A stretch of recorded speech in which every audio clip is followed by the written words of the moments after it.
क्या आप जानते हैं, साल का एक ऐसा दिन भी आता है जब स्वयं भगवान विष्णु 4 महीने के लिए योग निद्रा में चले जाते हैं।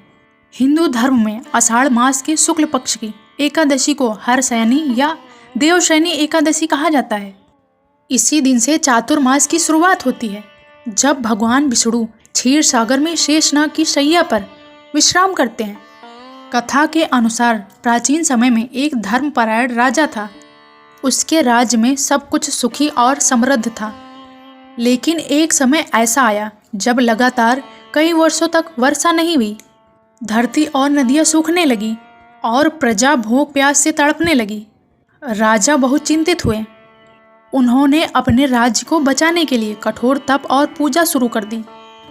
एक दिन उन्हें एक महान ऋषि मिले।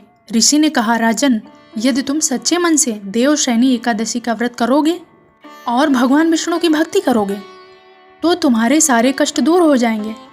राजा ने पूरे नियम और श्रद्धा से व्रत रखा। उन्होंने दिन रात भगवान विष्णु का ध्यान किया।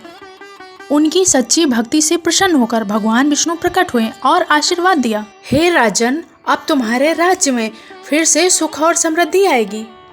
कुछ ही समय बाद आकाश में बादल छा गए और जोरदार वर्षा होने लगी। सूखी धरती फिर से हरी भरी हो गई, फसलें लहलहाने लगीं और राज्य में खुशहाली लौट आई। तब से यह मान्यता है कि जो भी श्रद्धा और नियम से हरशयनी एकादशी का व्रत रखता है, उसे पापों से मुक्ति मिलती है और जीवन में सुख, समृद्धि और शांति आती है। अगर यह कहानी पसंद आई हो तो लाइक, शेयर, हमारे चैनल को सब्सक्राइब करें।